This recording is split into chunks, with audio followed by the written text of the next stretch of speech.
La Bible dit là, les trois sont réunis en son nom. Il est au milieu d'eux. Amen. Nous croyons que Jésus-Christ est au milieu de nous. La Bible n'a pas dit 100 000 personnes ou 30 000 personnes, Dieu est là. Deux seulement ou trois, lui, il est là. Amen. Alors comme il est avec nous aujourd'hui, nous allons honorer sa présence au milieu de nous. On ne fait pas de bruit. On respecte la présence de Dieu au milieu de nous. Je vais d'abord prier pour faire l'ouverture de cette réunion. Je vais remettre tout entre les mains du Seigneur, afin qu'il puisse nous guider du début à la fin. Et après, nous allons chanter. Amen. Seigneur notre Dieu, sois béni, sois glorifié. Toi, le véritable Dieu, en dehors de toi, il n'y a pas un Dieu comme toi. C'est toi, Jéhovah, gérer le Dieu qui pourvoit à tous nos besoins. C'est toi le mystère du diamant à cette face. C'est toi le bouc Azazel qui emporte au loin tous nos péchés. Nous croyons que tu es au milieu de nous, parce que tu es toujours derrière ta parole pour l'accomplir. Tu nous as protégés durant toute la semaine, nous te remercions, Seigneur. Tu nous as donné la santé, le souffle de vie, nous te remercions, Seigneur. Tu nous as encore amenés en ce lieu pour t'adorer, pour accomplir une partie de ta parole. Nous te remercions, Seigneur. Et nous voulons que tu sois au milieu de nous, Seigneur Jésus-Christ. Conduis-nous, Seigneur, notre Dieu, du début à la fin. Sois avec nous, Seigneur, dans chaque étape, Seigneur Dieu, en ces lieux. Reçois l'honneur de cette réunion du début à la fin. Nous chassons tout esprit qui ne confesse pas ton nom en ces lieux. Au nom du Seigneur Jésus-Christ, qu'il puisse laisser ces lieux. Nous avons seulement besoin de ta présence au milieu de nous.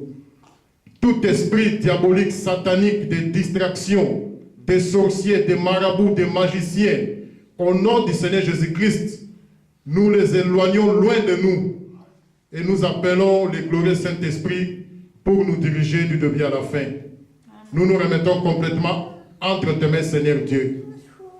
C'est toi qui nous as donné ces lieux, Seigneur Jésus-Christ, pour que nous puissions commencer à t'adorer. Nous voulons que ces lieux, Seigneur, soient un lieu où tes enfants seront édifiés. Que ces lieux soient un lieu, Seigneur, notre Dieu. Quand les gens, Seigneur, les incrédules viendront en ces lieux, Seigneur, qu'ils puissent se retourner avec la foi. Quand, Seigneur, notre Dieu, des malades viendront en ces lieux, qu'ils puissent se retourner guéris. Quand des possédés viendront en ces lieux, Seigneur, notre Dieu, qu'ils puissent se retourner délivrés complètement. Nous nous remettons complètement entre tes saintes mains, au nom du Seigneur Jésus-Christ. Sois aussi avec tous les bien-aimés partout où ils se réunissent, Seigneur Dieu. Sois avec eux, mon Dieu, mon roi. Utilise, Seigneur notre Dieu, puissamment tes serviteurs partout où ils sont en train d'apporter ta parole. Je les remets tous entre tes saintes mains au nom de Jésus-Christ. Nous allons écouter maintenant la parole de Dieu. Seigneur notre Dieu, merci pour ce temps merveilleux que tu nous as donné, Seigneur, pour écouter ta parole. Ouvre nos entendements spirituels, Seigneur Jésus-Christ, afin que nous puissions comprendre ce que tu veux nous communiquer. Nous remettons ce moment entre tes saintes mains, au nom de Jésus-Christ. Amen. Amen. Amen. Nous allons essayer de revoir un peu ce que nous avions parlé la fois passée.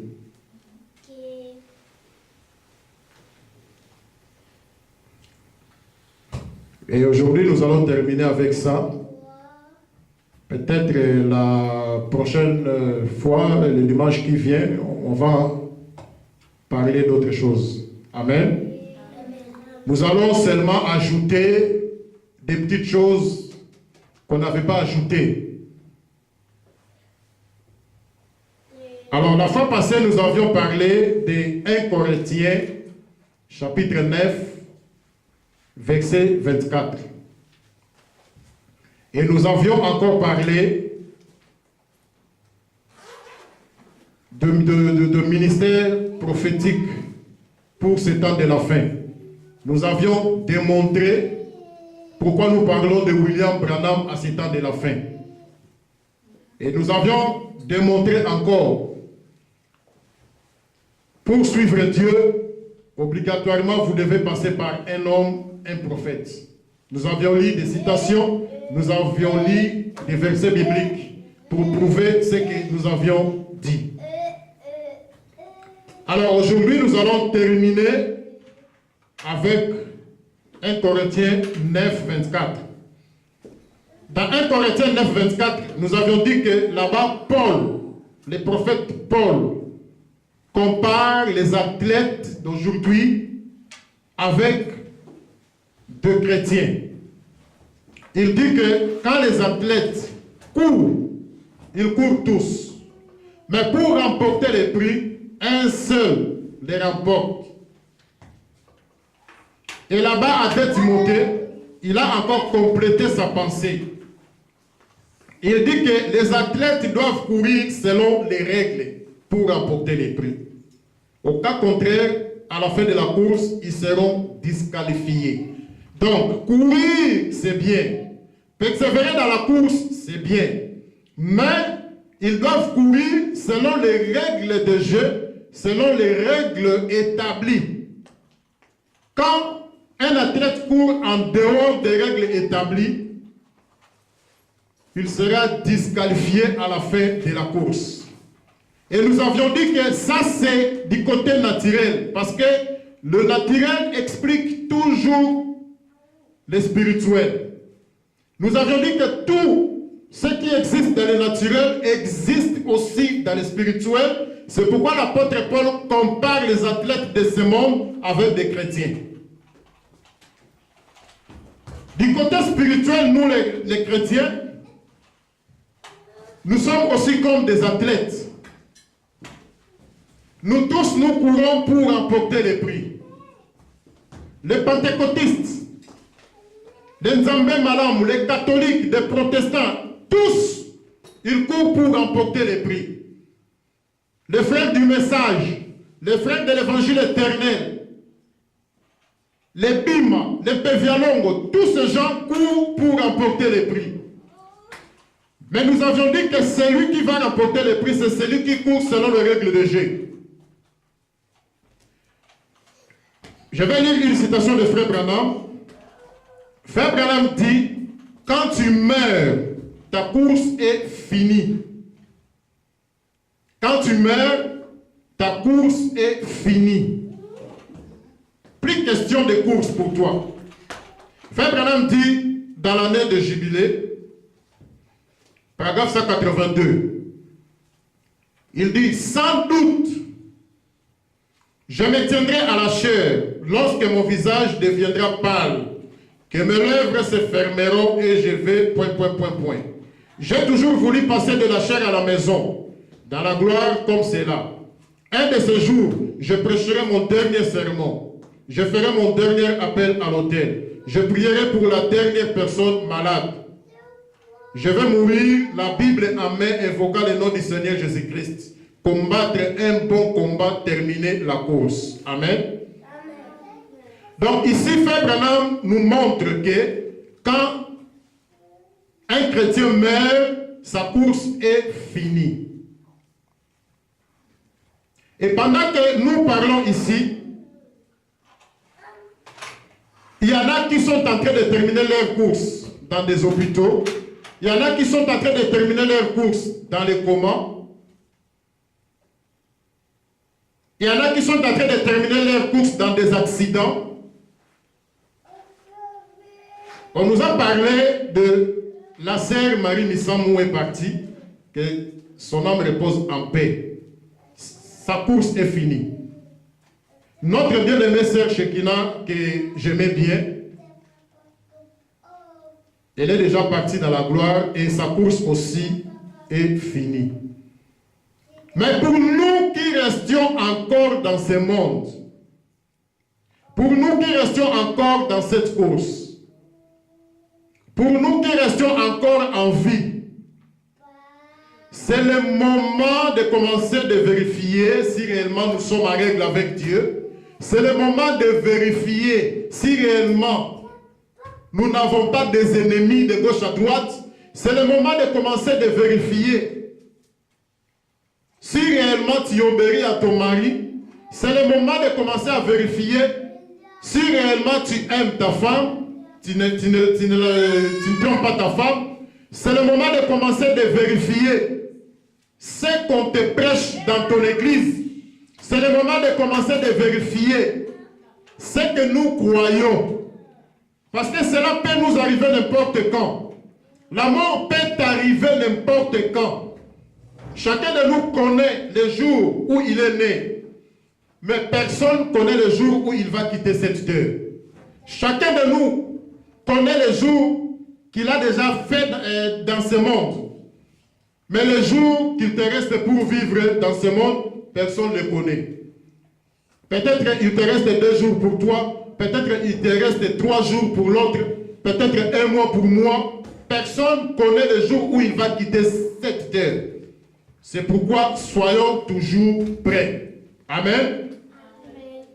Notre bien-aimé, le prophète Paul, quand il a terminé sa course, il était sûr de lui-même. Il a crié à 2 Timothée, chapitre 4. Paul a crié. Car pour moi, chapitre 4, verset 6, car pour moi, je sais déjà des libations et le temps de mon départ est arrivé. Verset 7, j'ai combattu le bon combat, j'ai achevé la course, j'ai gardé la foi. Paul dit, il a combattu le bon combat, il a achevé sa course, il a gardé la foi. Or, la foi, c'est la parole. Donc, Paul a gardé la parole de son temps. Il a crié, j'ai combattu le bon combat. Il a gardé les promesses de son temps, il a gardé la parole de son temps. Et il a crié, j'ai combattu le bon combat. J'ai achevé ma course avec joie.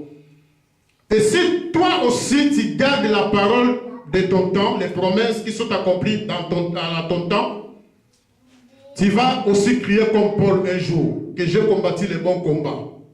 J'ai achevé la course, j'ai gardé la foi. Et remarquez au verset 8, Paul continue, il dit, désormais, m'est réservé la couronne de justice que le Seigneur juste et juge me donnera dans ce jour-là, et non seulement à moi, mais aussi à tous ceux qui aiment son apparition. Mort, où est ton aiguillon? Tombe, où est ta victoire? Amen. Donc, l'apôtre Paul ou le prophète Paul, il était sûr de lui-même. Il dit qu'il a achevé la course, il a combattu le bon combat. Et après, il a commencé de se moquer de la mort. Il n'avait pas peur de la mort parce qu'il a vaincu. Il est en train de se moquer de la mort. C'est la première fois que je vois quelqu'un, un homme, qui se moque de la mort. Il dit, mort, où est ton aiguillon? Mort, où est ta victoire? Parce qu'il était sûr qu'il avait gardé la foi, il a combattu les bons combats.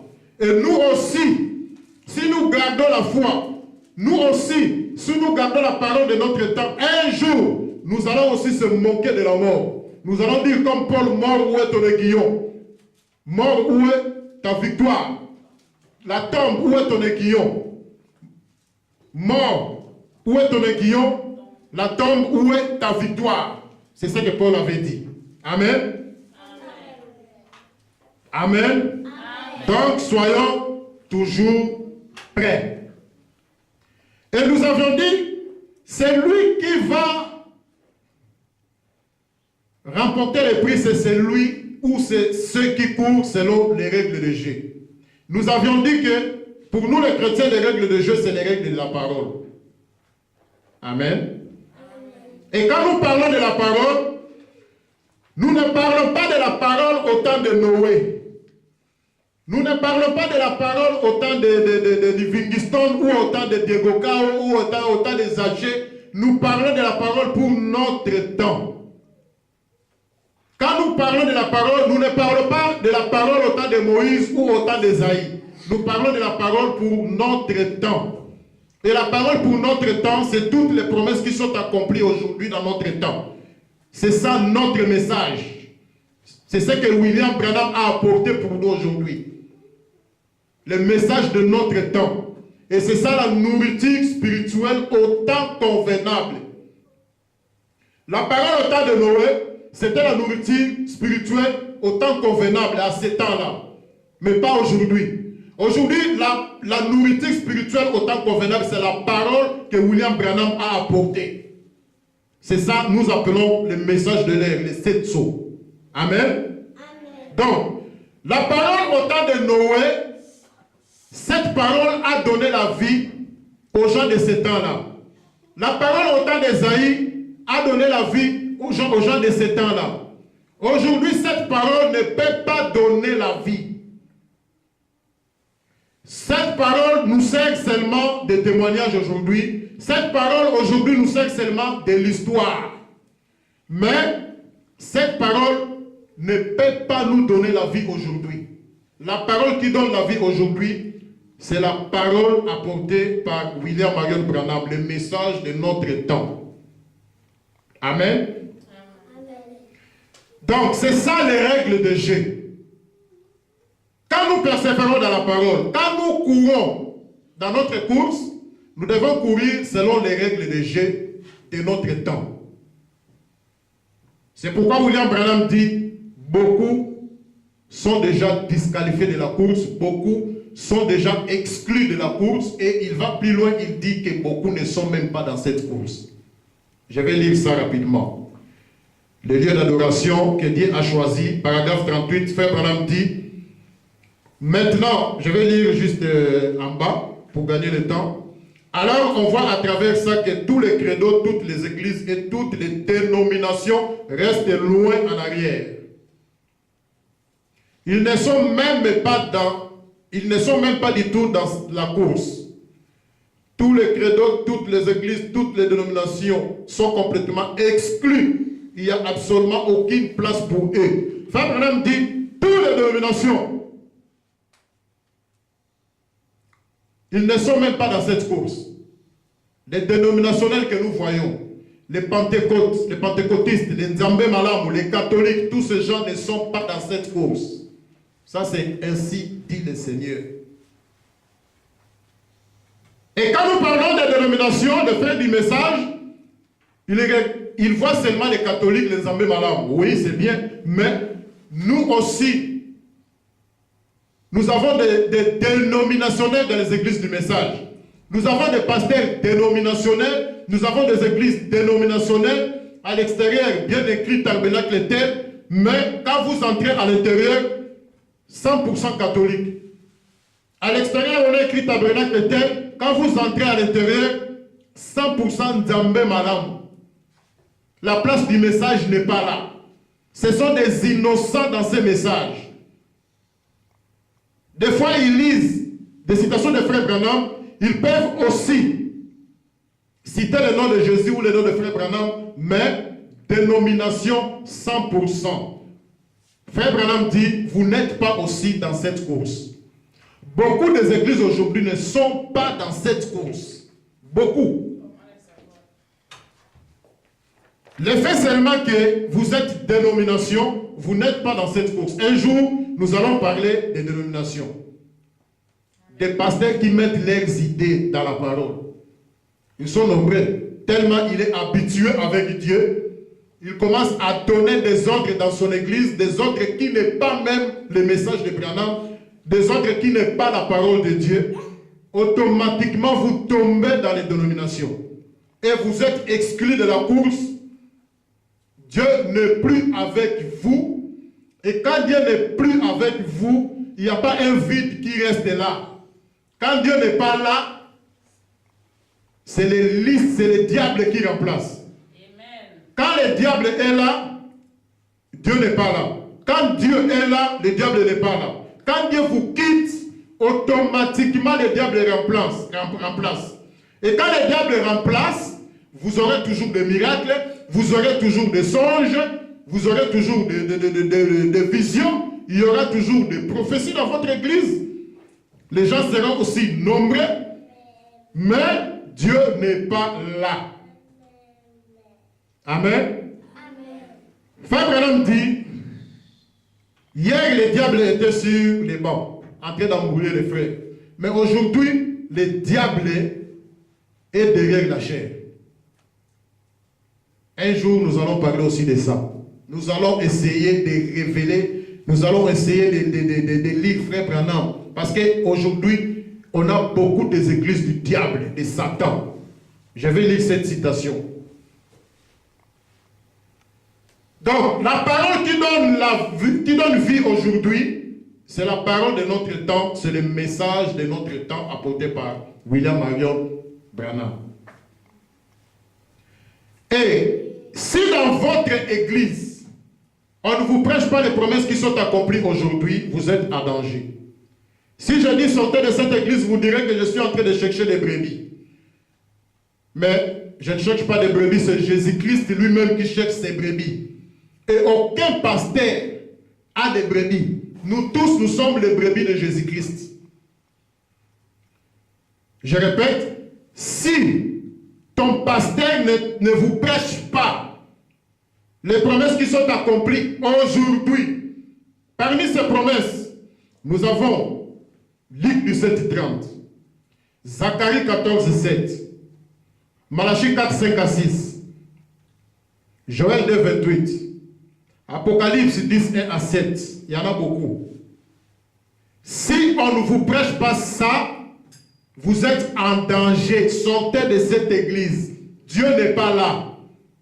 Beaucoup de pasteurs aujourd'hui, ils prêchent les messages au temps de Noé, les messages au temps de Diego Cao, les messages au temps de Livingstone, les messages au temps d'Ésaïe. Dieu n'est pas avec vous. 20 ans d'existence de l'église. Quand vous entrez dans l'église, les pasteurs prêchent toujours, il ne faut pas voler, il ne faut pas se bagarrer, il ne faut pas injurier. L'autre dimanche qui vient, vous venez à l'église, les pasteurs répètent la même chose. Il ne faut pas injurier, il ne faut pas se bagarrer. Mais même les païens qui sont dans le monde, ils sont au courant que bagarrer, ce n'est pas bien, injurier, ce n'est pas bien, voler, ce n'est pas bien. Ils savent ça. Mais quand nous venons ici à l'église, nous n'avons plus besoin de répétition de ces choses. Nous avons besoin de la chose qui peut nous aider à sortir de toutes ces choses. Et la chose qui peut nous aider à sortir de toutes ces choses, c'est la parole de notre temps. C'est le message de l'heure, c'est les promesses qui sont accomplies aujourd'hui. C'est ça qui donne la vie à l'épouse. C'est ce message qui chasse les démons. Nous allons lire ça bientôt. Donc, si vous avez un pasteur, je répète, si vous avez un pasteur qui ne vous prêche pas les promesses qui sont accomplies aujourd'hui, 20 ans d'existence de l'église, 30 ans de l'existence de l'église, on n'a jamais prêché Zacharie 14, on n'a jamais prêché Luc 17:30, on n'a jamais prêché le tonnerre, on n'a jamais prêché Jean 14:12, Apocalypse 10:1-7. Vous êtes en danger. Ce pasteur-là, c'est un bandit spirituel. Il est en train de vous tuer. Sortez de cette église avec amour. Ne venez pas ici. Va prier ton Dieu qu'il puisse te diriger. On a beaucoup des églises ici. Que Dieu te dirige, que Dieu dirige tes pas.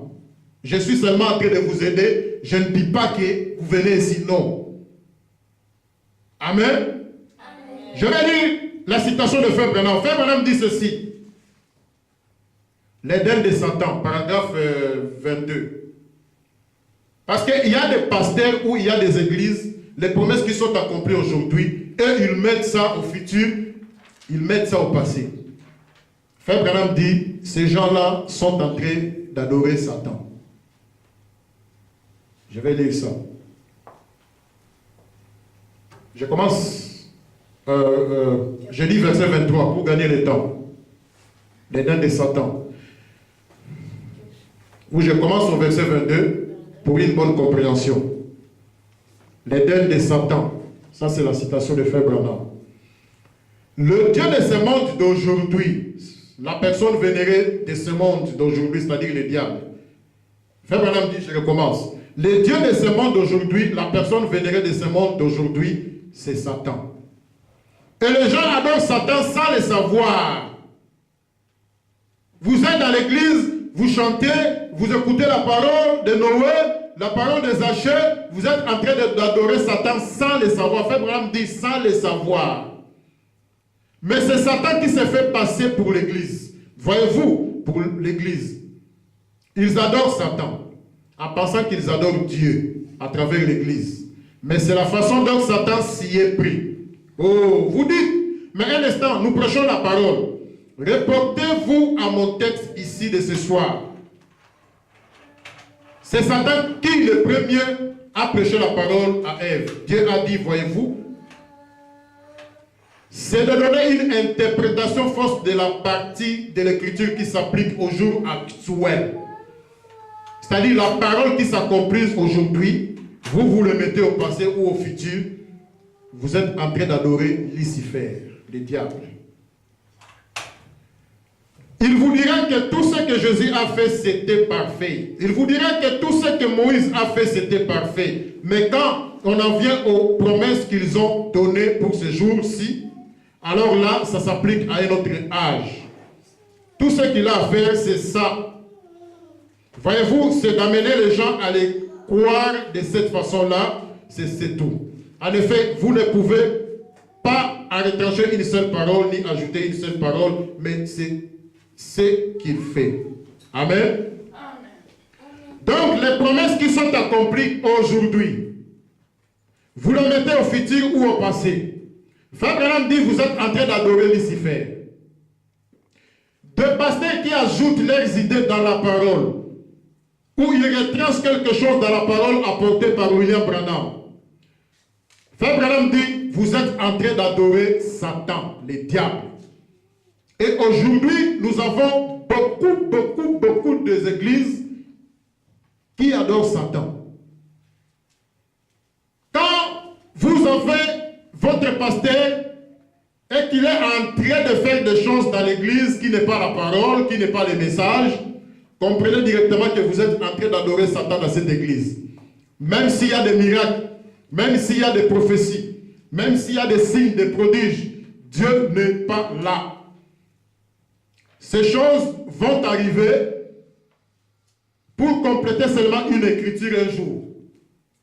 L'écriture qui dit, il y aura des gens qui viendront, Seigneur, Seigneur, Seigneur, nous avons fait des miracles à ton nom. Seigneur, nous avons prêché la parole à ton nom. Jésus leur dira, je ne vous ai jamais connu, vous qui commettez l'iniquité.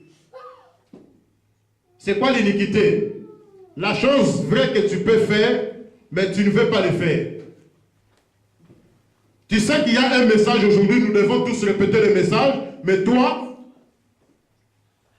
tu dis non, je vais conduire mon église selon moi. Tu commences à donner tes idées. Tu commences à faire des choses qui n'est pas la parole dans ton église. Vous êtes en train d'adorer Lucifer, Satan, le diable. C'est pourquoi aujourd'hui, c'est très important avant de faire le choix d'une église ou d'un pasteur, il faut beaucoup prier. C'est très important. Nous ne sommes pas dans les groupes de prière. Nous ne sommes pas les catholiques. Nous sommes les gens qui ont la révélation de la parole et nous sommes bien éduqués dans ces messages. Pour faire le choix d'une église ou d'un pasteur, il y a toujours des procédures à suivre. Ce n'est pas que tu viens aujourd'hui dans une église, demain directement cette église devient ton église. Tu viens aujourd'hui dans une église, après 2-3 jours, le pasteur est là, c'est mon pasteur, cette église devient mon église. Ça c'est là, c'est quand nous étions chez les catholiques, c'est quand nous étions chez les Nzambé Malam, c'est quand nous étions chez les musulmans, ou quand nous étions à l'évangile éternel. Mais dans le message, il y a des procédures à suivre pour faire le choix d'un pasteur ou d'une église. Frère Branham dit, c'est le même procédure pour un frère qui cherche une femme. C'est le même procédure pour le choix d'une épouse. C'est le même procédure, c'est parallèle. Je vais lire ça rapidement. Frère Branham dit, le choix d'une épouse, paragraphe 46, il dit, maintenant, si les choses spirituelles ou les choses naturelles sont un type de choses spirituelles, donc le choix d'une épouse sur le plan naturel est un type du choix d'une épouse, de l'épouse sur le plan spirituel. Donc le choix d'une épouse, dans le naturel, les procédures des choix d'une épouse dans le naturel, c'est les mêmes procédures pour le choix d'une église ou des pasteurs. Amen. Alors, je vais essayer de vous montrer c'est quoi les procédures pour faire le choix d'une épouse. La première procédure, Frère Branham dit, c'est la prière.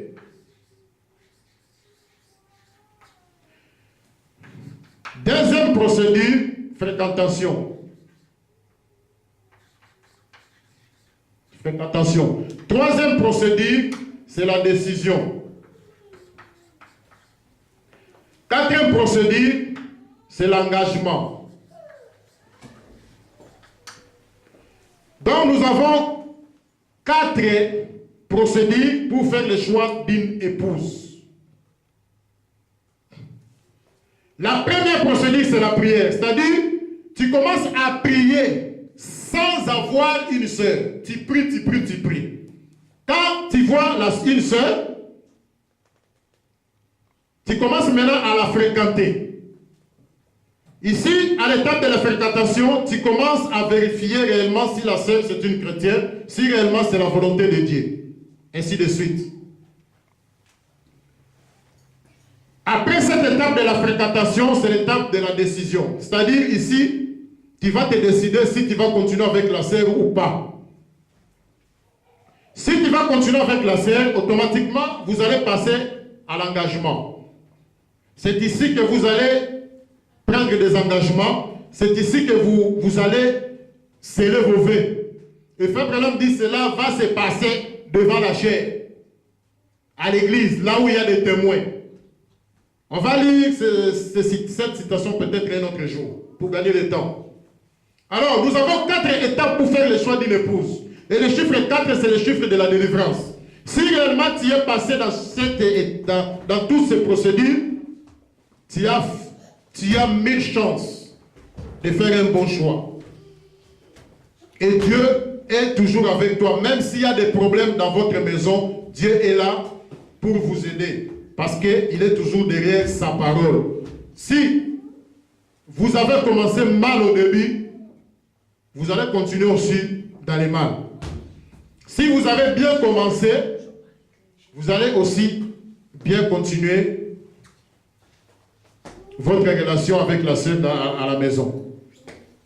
Le chiffre 4, c'est le chiffre de la délivrance. Alors, Frère Branham dit, c'est la même procédure avec le choix d'une église. C'est la même procédure. Avant de faire le choix d'une église, Frère Branham dit, vous devez d'abord prier. Après la prière, si vous trouvez une église, vous commencez à fréquenter cette église. Dans cette étape de la fréquentation de l'église, vous allez commencer à vérifier qu'est-ce qu'on prêche dans cette église.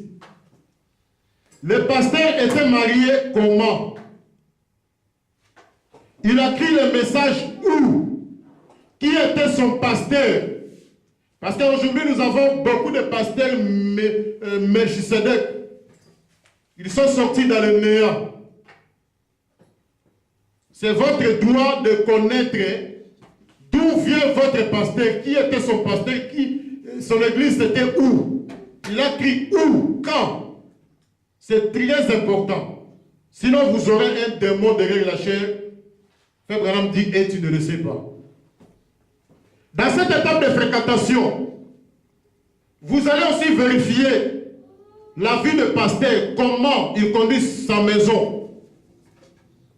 C'est très important. Et encore, c'est votre droit de demander à ce pasteur-là qu'il vous explique un peu son expérience avec Dieu. Comment Dieu l'a appelé au ministère. Parce qu'aujourd'hui, il y a beaucoup de gens qui se sont mis eux-mêmes. Il y a d'autres, on les a mis. Parce que bon, j'ai un petit de confiance. Je vais le placer quelque part dans cette église-là. Je vais placer l'autre dans cette église. Il y en a beaucoup, on les a placés seulement. Mais Dieu ne les a pas appelés. C'est ton droit, quand tu fréquentes une église, avant d'arriver ici à l'engagement ou à la décision, tu dois d'abord vérifier comment Dieu a commissionné ces pasteurs-là. La Bible dit que le naturel explique toujours le spirituel. Le naturel, c'est une Bible qui nous explique Dieu. Tout ce qui est dans le naturel existe aussi dans le spirituel. Dans le naturel, quand tu vas dans une entreprise, tu ne peux pas venir, tu entres dans une entreprise, tu commences directement à travailler. Non, il faut qu'on puisse t'engager d'abord et le boss de la compagnie te dira ce que tu vas faire. Toi, tu vas commencer à soulever peut-être des cartons. Toi, tu vas commencer à laver les assiettes. Donc, le boss va te commissionner dans cette entreprise. Il va te donner ton travail à toi. Et c'est la même chose avec le ministère. Quand Dieu t'appelle, il doit te dire ce que tu vas faire pour cette œuvre-là. Quand je suis en train de parler ici, il y a des questions qui se posent dans les cœurs des gens. Mais lui qui parle, est-ce que Dieu l'a appelé? Un grand témoignage de moi-même. Et beaucoup aussi, Dieu les a parlé pour moi. Mais moi-même, je ne parle pas des autres, mais moi, j'ai un grand témoignage. Moi, je sais ce que je suis en train de faire. Alors, dans cette étape de la fréquentation, un jour, je vais témoigner, je vais faire une vidéo pour ça. Je vous dirai comment Dieu m'a commissionné, comment Dieu m'a appelé et qu'est-ce que Dieu m'avait dit. Et Dieu m'avait même montré les gens que moi je vais conduire. Moi je disais à Dieu, mais comment je vais conduire ces gens? Je ne parle même pas bien français.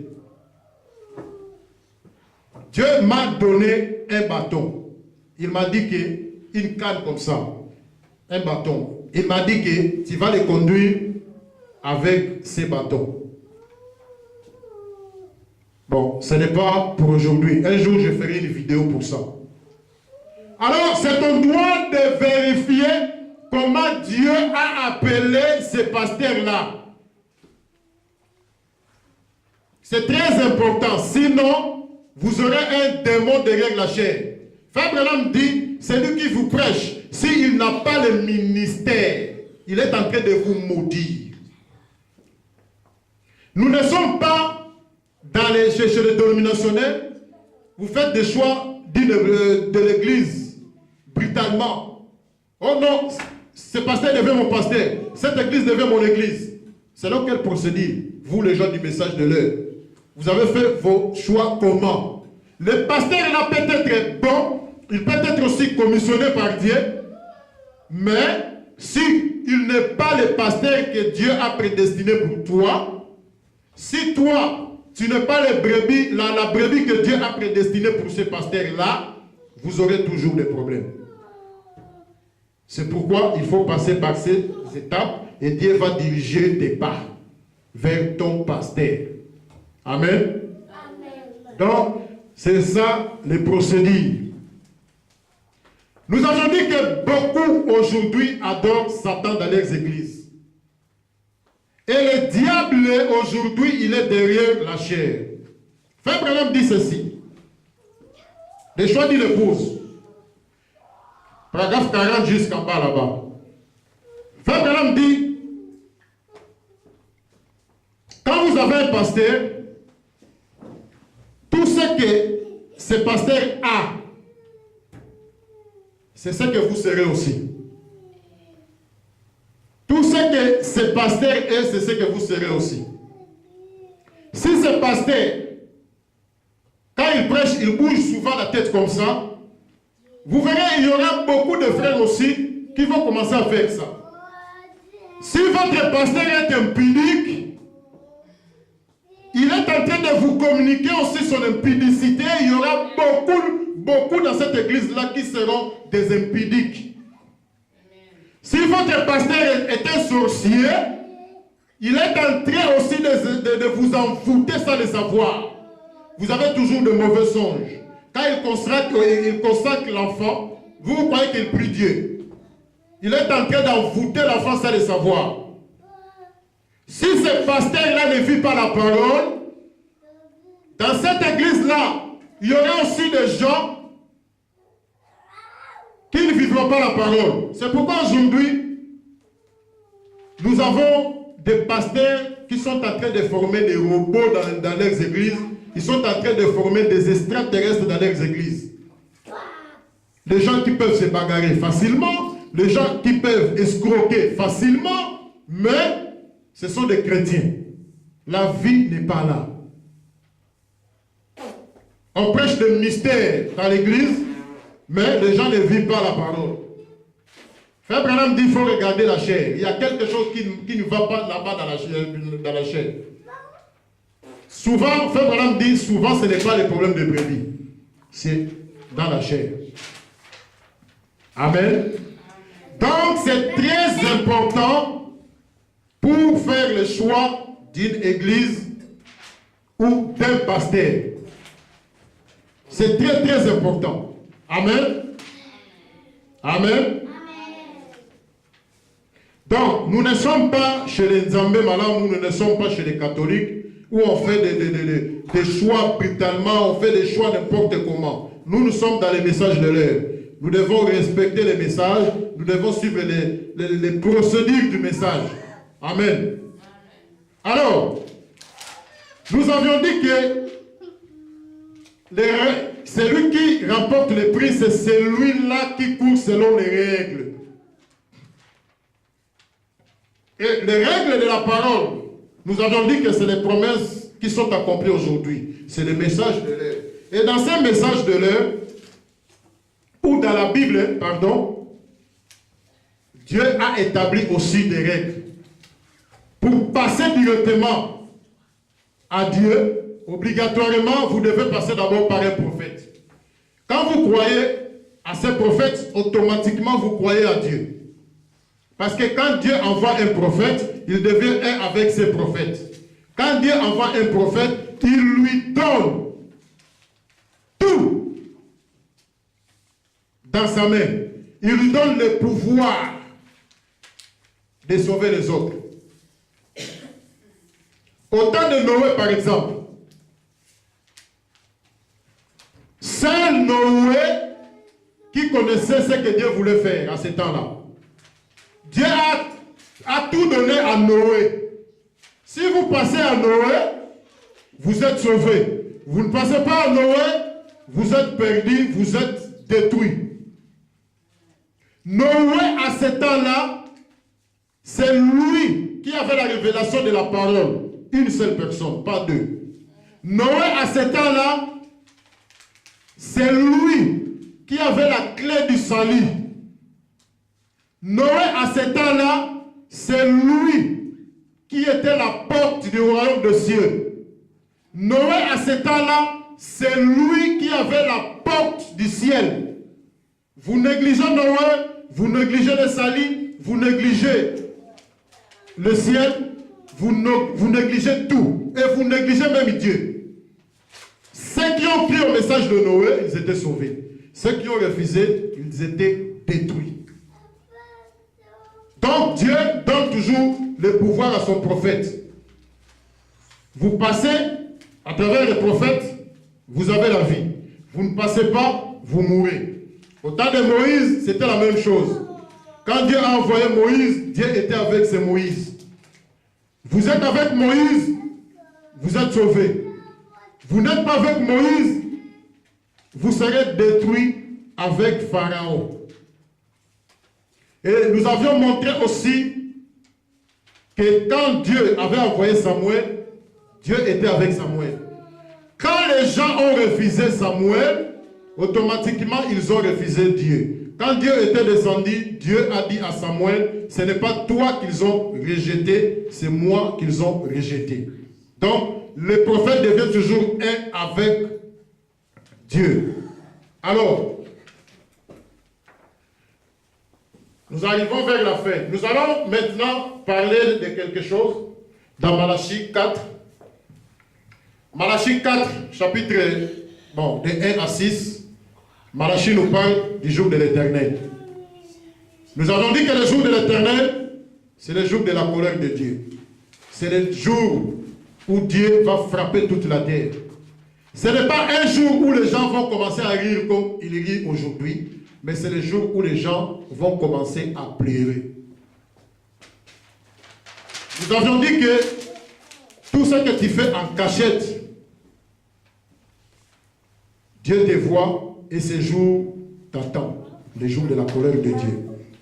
Ton enfant là, tu sais bien que ce n'est pas l'enfant de ton mari, tu gardes le secret, ce jour t'attend.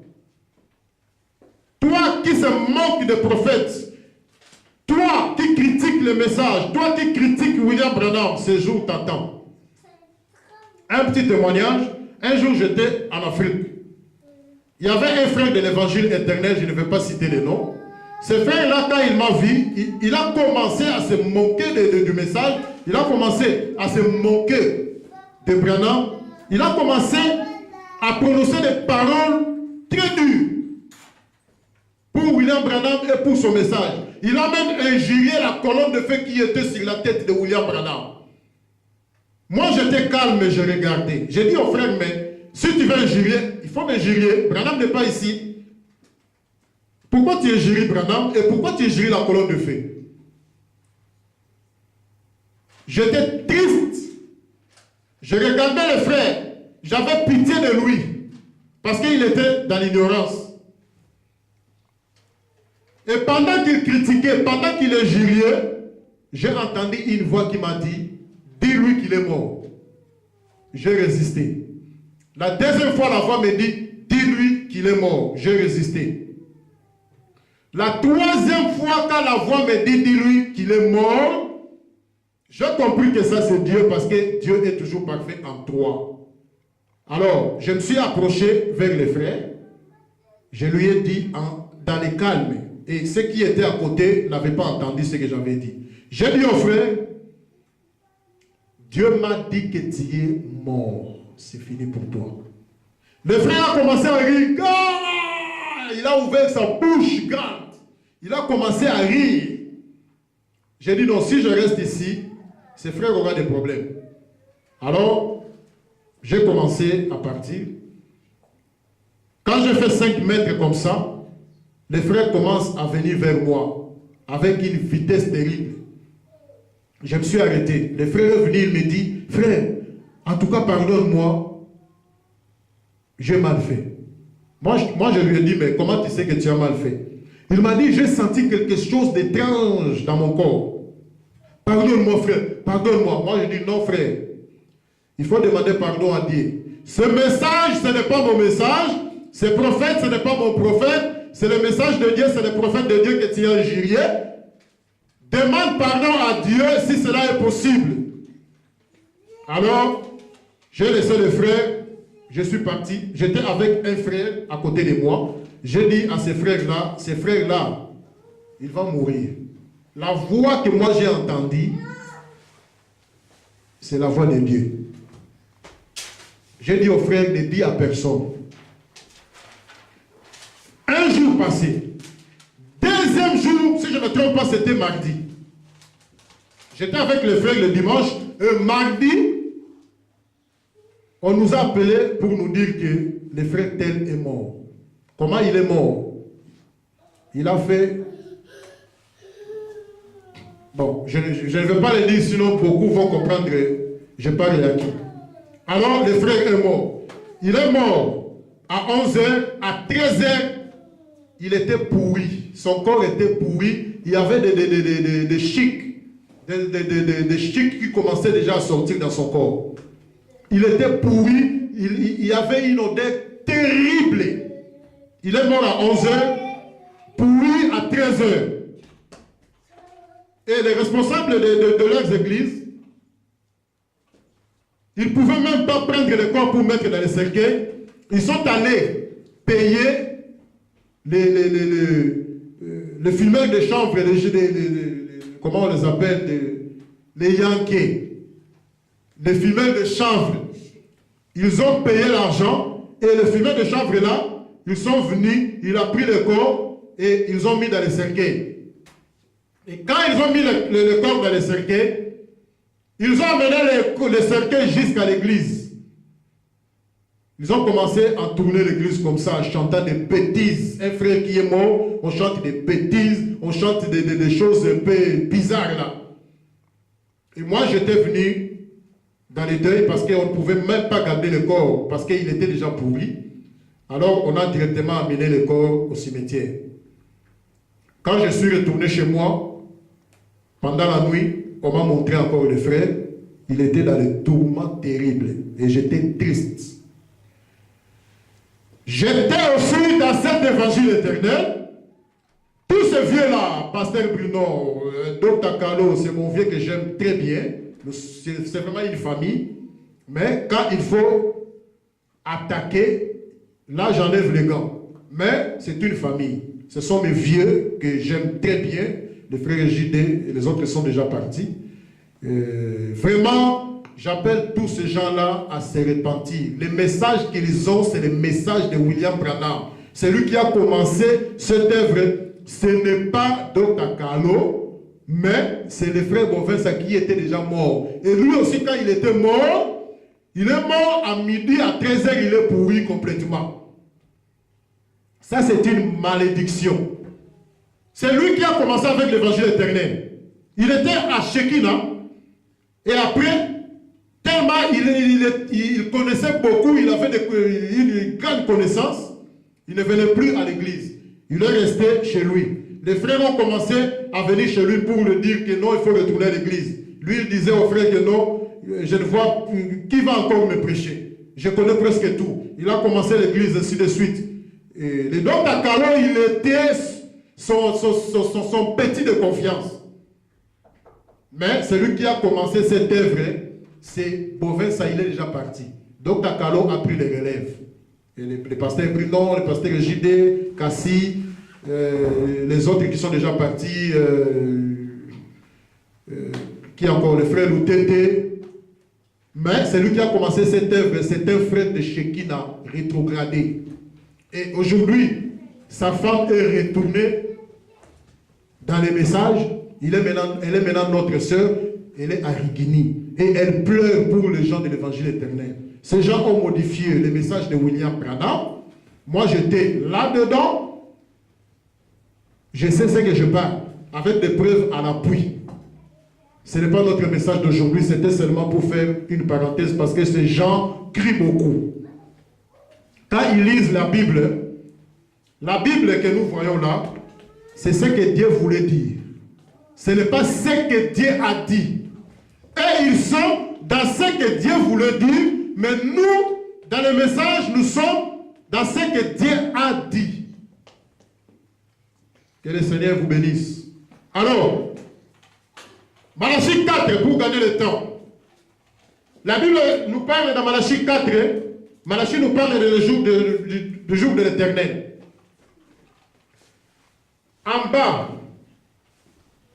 la Bible dit, souvenez-vous de la loi de Moïse, mon serviteur, auquel je prescris en horaire des ordonnances.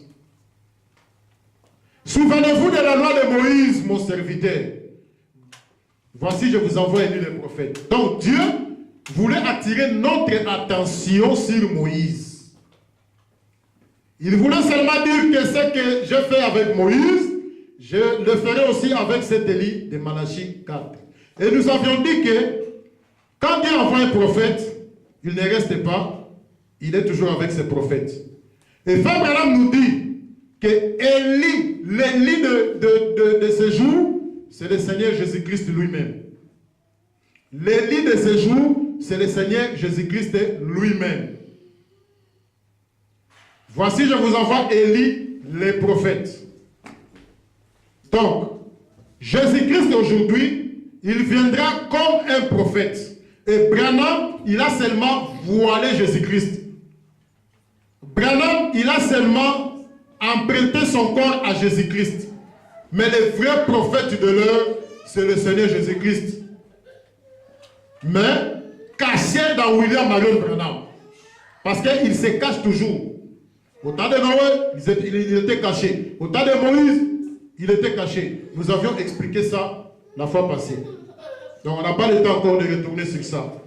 Voici, je vous envoie Élie le prophète. L'Élie de ce jour, Frère Branham dit, c'est le Seigneur Jésus-Christ. Par la fait, Dieu voulait seulement dire que, voici, je viens moi-même. C'est pourquoi quand vous injuriez William Branham, quand vous injuriez le message, vous injuriez Dieu lui-même. Aujourd'hui, nous sommes sûrs que nous sommes dans les vrais. Nous avions expliqué la fois passée.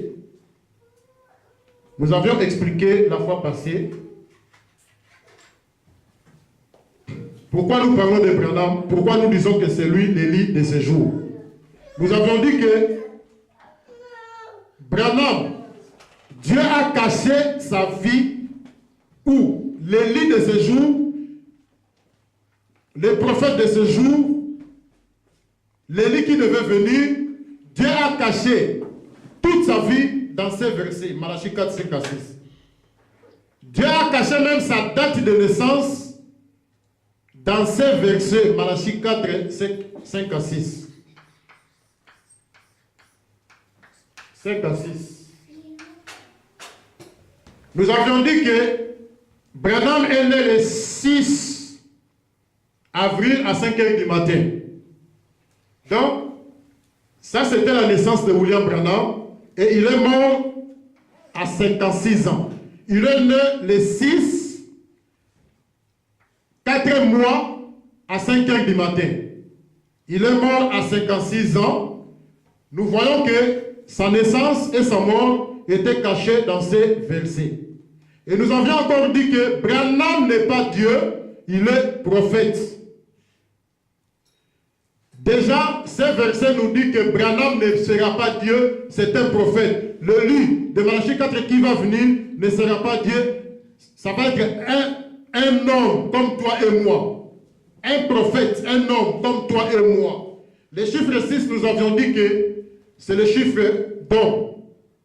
Le chiffre 5, c'est la grâce, et le chiffre 4, c'est la délivrance. Par là, Dieu voulait seulement dire que cet homme, élu de Malachie 4, cet homme, il sera délivré par la grâce de Dieu. Or, Dieu n'est pas délivré par la grâce, mais ce sont des pécheurs qui sont délivrés par la grâce. Donc, William Branham n'est pas Dieu, c'est un serviteur de Dieu comme Moïse, comme Esaïe, comme Noé. Alors, Branham est mort en 1900. Pas mort parce que les chrétiens ne meurent pas, il est parti dans la gloire en 1965. Cela prouve déjà que cet homme de l'Élie, le prophète William Branham, il est dans la gloire. Parce qu'un frère m'avait posé une question de savoir si réellement Branham est là. Branham est là. Parce que lui-même, il nous dit, quand nous mourrons, là-bas, nous aurons 21 ans. Chaque personne aura 21 ans d'âge. Si, dans le monde, tu avais 80 ans, 50 ans, 100 ans, là-bas, si tu étais chrétien, si tu croyais à son message, là-bas, tu auras 21 ans. Un vieux papa qui était dans les messages dans ce monde, quand il va mourir, là-bas, il aura 21 ans. Et Branham lui-même, quand il était mort, on a des photos, il était retourné comme un enfant de 21 ans. Même sa calvitie était disparue. Il était devenu comme un jeune homme de 21 ans. On a des photos. Et cela nous a assuré que cet homme est là. Même cette date nous dit déjà que Branham a 21 ans là-bas. Dieu a tout caché ici. Si tu fais 1 plus 9, c'est 10. 6 plus 5, c'est 11. Ça nous donne 21 ans. Donc, Dieu voulait seulement nous dire que cet homme est mort en 1965. Il est retourné à l'âge de 21 ans, comme lui-même il avait dit. Amen. Donc, 1965, 1 plus 9, 10. 6 plus 5, 11, ça nous donne 21 ans. Et même son nom, William Marion Branham, a chaque nom 7 lettres, 7 lettres, 7 lettres. Si tu fais 7 lettres là, dans chaque nom, tu fais 7 lettres fois 3, ça nous donne toujours 21 ans. Et c'est lui qui était arrivé à la maturité. C'est lui, la gerbe agitée. C'est lui qui est arrivé le premier à maturité. Et cela prouve que les restes aussi aura 21 ans quand ils vont mourir. Et les restes aussi, ils seront sauvés. Les restes aussi, ils vont venir aussi à maturité. Quand ils vont mourir, ils auront aussi 21 ans. C'est ça notre assurance. Et nous avions dit que Élie de Malachie 4, il est le dernier prophète pour l'église du Seigneur Jésus-Christ. Élie de Malachie 4, il est le dernier pour l'église du Seigneur Jésus-Christ. Pour gagner le temps, je vais lire ça rapidement.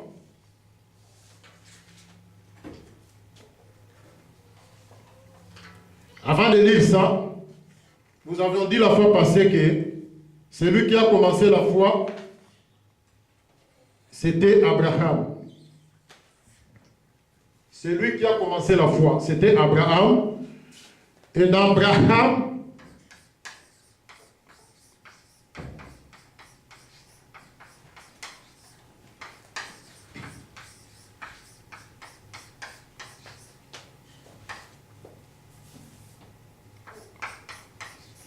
celui qui a commencé la foi, c'était Abraham. Et vous verrez que le nom se ressemble, presque se ressemble. Et Abraham, à la fin, on a H-A-M. Branham, on a H-A-M. Et quand nous simplifions ces lettres, M avec M, A avec A, H avec H, A, si nous simplifions ça, nous verrons qu'ici, nous allons rester avec N. Et chez Abraham, nous allons rester avec A. Donc, celui qui a commencé avec la foi, c'est Abraham. C'est Abraham ici. Et celui qui a terminé avec la foi, c'est Branham. Chez Abraham, quand nous simplifions les lettres, il y a A qui nous reste. Cela nous prouve qu'il était celui qui a commencé la foi dans l'Ancien Testament. Et dans le Nouveau Testament, chez Branham, ici, il y a N qui reste. Cela nous prouve que c'est lui qui a fini avec la foi dans le Nouveau Testament. Dans l'Ancien Testament, c'était Abraham. Dans le Nouveau Testament, c'était Branham. Abraham a commencé avec la foi. Branham a terminé avec la foi dans le Nouveau Testament. H-A-M, H-A-M, et le nom se ressemble presque. Aujourd'hui, nous avons beaucoup de gens qui viennent juste après Branham et ils disent que Dieu leur a parlé. Qu'ils ont remplacé Branham et aussi sont des prophètes. Ça, c'est contredire toutes les Écritures. Frère Branham dit ceci, cet âge de l'Église, page 364. Il dit, c'est le dernier avertissement, il n'y en aura pas d'autre. Donc, le message de William Branham, c'est le dernier avertissement. Il n'y aura pas d'autre. La salle du trône est installée. Les 12 fondations sont posées. Les rues sont pavées d'or. Les portes des perles géantes sont dressées et posées sur les charnières. Comme une pyramide, elle se dresse belle et glorieuse. Les êtres célestes qui l'ont préparée la regardent de muet d'admission, car elle brûle d'un éclat et d'une gloire qui n'ont rien de terrestre. Chacune des faces de sa beauté raconte l'histoire de la grâce étonnante et de l'amour de Jésus. Écoutez, c'est une cité préparée pour un peuple préparé. Elle n'attend plus que ses habitants et bientôt ces derniers inonderont de joie ses rues. Oui. Écoutez maintenant ce que Frère Branham dit. Il dit, c'est le dernier appel. L'Esprit ne parlera plus dans un autre âge. Les âges sont terminés. Frère Branham dit que c'est le dernier avertissement de Dieu sur la terre. L'Esprit ne parlera plus pour un autre âge. C'est le dernier âge. Frère Branham dit, l'esprit ne parlera plus dans un autre âge. Aujourd'hui, si quelqu'un vient et dit qu'il a remplacé Branham, automatiquement c'est un prophète messager, c'est un prophète majeur. Il doit avoir un message pour donner au peuple, alors qu'ici, Dieu a déjà dit que l'esprit ne parlera plus dans un autre âge. Il y a une autre citation que je cherche, je n'ai pas trouvé. Là-bas, Frère Branham dit que son message, c'est le dernier message. Donc, si quelqu'un vient, il dit que Dieu m'a parlé. Ce que Dieu t'a parlé doit concorder avec toute la parole. Si ça contredit la parole, automatiquement, nous les mettons à côté. L'esprit ne parlera pas dans un autre âge. Alors, ceux qui viennent aujourd'hui, qui disent qu'ils ont remplacé Branham, ils doivent nous donner leur message. C'est quoi votre message? Et Frère Branham dit, l'esprit d'Élie viendra 5 fois seulement. Pas 6 fois, pas 7 fois, 5 fois. Cet esprit était venu chez Élie lui-même. Après, c'était Élisée. Après, c'est Jean-Baptiste. Et après, c'est Branham. Et cet esprit viendra encore sur l'un des 2 témoins en Israël. L'esprit d'Élie viendra 5 fois seulement. Pas 6, pas 7. Alors, si toi, tu as remplacé Branham, tu dois avoir aussi l'esprit d'Élie. Pour la 6e fois, ça contredit les Écritures. Tu dois avoir un message. Ça contredit les Écritures parce que Branham dit que son message, c'est le dernier message. Le dernier signe qu'Abraham avait vu, c'était Dieu dans une chair humaine. Il a discerné les pensées de Sarah, qui était le type de l'épouse du Seigneur. Et dans notre temps, nous avons le dernier signe, c'est Dieu dans une chair humaine. Et Dieu a discerné les pensées, comme au temps d'Abraham. Et c'est la fin, c'est le dernier signe. Frère Branham dit, c'était le dernier signe pour Abraham. Et après, c'était le fils promis qui était venu. Et ensuite, le feu qui tomba à Sodome. Et dans notre temps, Dieu, nous avons vu Dieu dans une chair humaine. Il a aussi discerné les pensées comme au temps d'Abraham. Et après, c'est le Seigneur Jésus-Christ qui va enlever son épouse. Et après, le feu va tomber. Donc, Branham, il est la dernière voix de Dieu sur la terre. Après Branham, il n'y en aura pas d'autre. Même si tu regardes la photo de l'ange du Seigneur, Branham était là, et la colonne de feu au-dessus de lui. Il y avait un espace entre Branham et la colonne de feu. Personne n'était là, dans cet espace-là. Quand tu entres dans cet espace, tu vas mourir. Parce qu'il y a une attraction terrible dans cet espace. Donc, dans cet espace, c'était vide. C'était Branham. Et après, c'est la colonne de feu, c'est Jésus-Christ lui-même. Il n'y en avait pas quelqu'un là au milieu. Branham, il est le dernier messager pour l'Église. Il est le dernier prophète de Dieu pour l'Église. Il est la dernière voix de Dieu pour l'Église. Et après, c'est le jugement qui va venir, c'est fini. Amen. Même dans la pyramide, on commence avec Paul et on termine avec Branham. Et après, c'est la pierre de fête qui coiffe. Il n'y a pas quelqu'un au milieu. Il n'y a pas quelqu'un au milieu. Oh, Dieu m'a envoyé. Non. Branham, il est le dernier. C'est fini. Et c'est le dernier message. Et quand Branham est parti, Branham ne nous a pas dit qu'il y a quelqu'un quelque part, il faut l'écouter. Branham nous a dit de répéter seulement les bandes. Répéter les bandes, c'est fini. Il n'y a plus d'autres personnes après Branham. Branham dit répétez les bandes. Répétez les bandes dans vos églises. Répétez les bandes à la maison. Répétez les bandes même quand vous conduisez la voiture. Répétez les bandes au travail.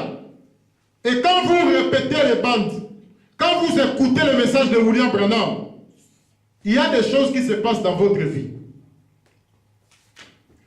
Je crois que j'ai la citation, je vais lire ça pour terminer. Il y a des choses qui se passent dans votre vie. Frère Branham dit ceci, Israël à la mer rouge, deuxième partie, paragraphe 181. Il dit, ce vieil évangile m'a aidé, frère. Quand je me suis tenu là devant des sorciers, il m'a aidé quand des fous ont couru vers l'estrade disant, je vais le tuer ce soir. Il m'a soutenu à l'heure des tentations, alors que les avions piquaient du nez et que les pilotes étaient tout pâles. Ce vieux évangile m'a soutenu lorsque le médecin a dit, il n'a plus que 3 minutes à vivre. Il m'a soutenu à ce moment-là. Et maintenant encore, alléluia, je l'aime toujours, je n'en aurai jamais assez de cet évangile. Frère Branham dit que ce message l'a aidé quand il était devant des sorciers.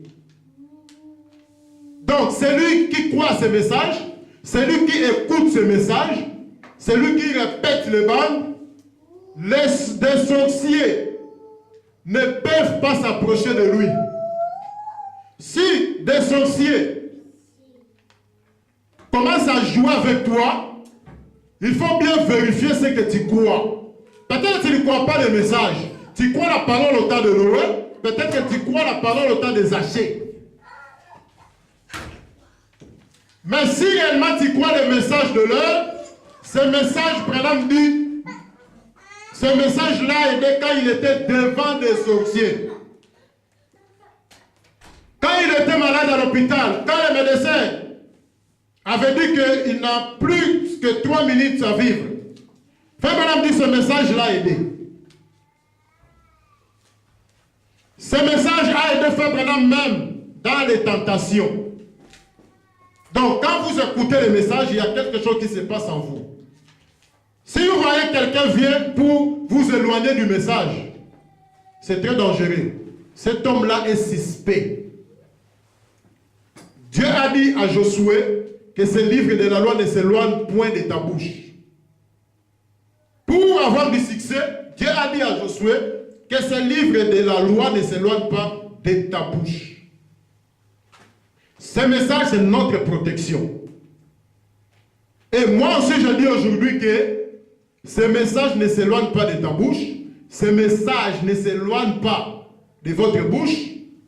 Méditez-le jour et nuit pour avoir des succès avec tout ce que vous êtes en train de faire. Que ce soit à l'église, au travail, partout. Amen. Amen. Que ce message ne s'éloigne pas de vous. Dans vos églises, ne vous éloignez pas du message de Frère Branham. Dans vos maisons, ne vous éloignez pas du message de Frère Branham. Au travail, ne vous éloignez pas du message de Frère Branham. Même dans l'église, c'est la parole, j'ai la citation de Frère Branham. Frère Branham dit, écoutez le message dans l'église, c'est correct. Mais, on ne peut pas écarter les Éphésiens 4. L'avion vole qu'avec les 2 ailes. Les Éphésiens 4 sont là. Ils prêchent la parole.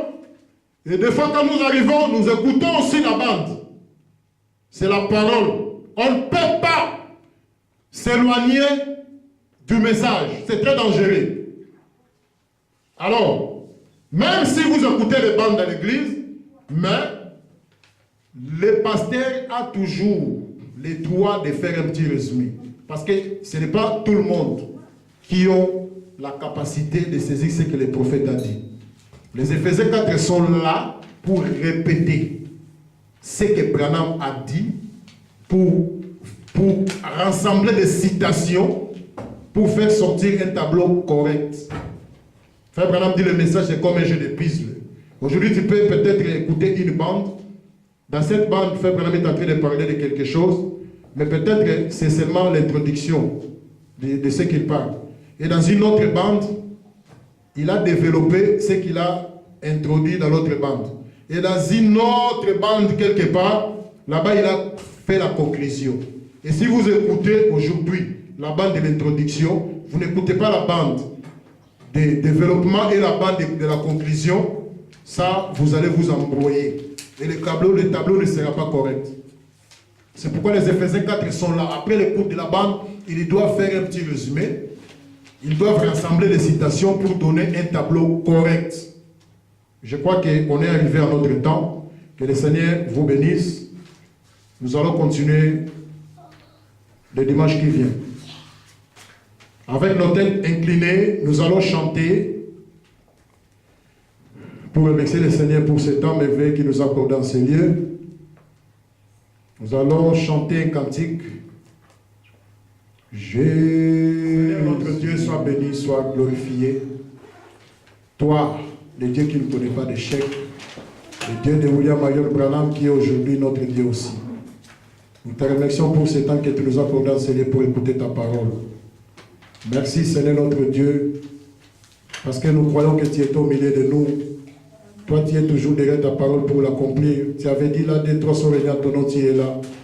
Nous te prions, Seigneur Jésus-Christ, d'être encore avec nous quand nous allons nous réunir le dimanche.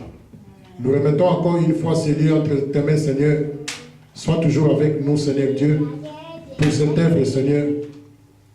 Dirige nos pas, Seigneur Jésus-Christ, vers des semences prédestinées, afin qu'ils puissent nous rejoindre dans la foi, Seigneur. Le temps n'est plus bientôt, Seigneur, c'est la fin de toutes choses.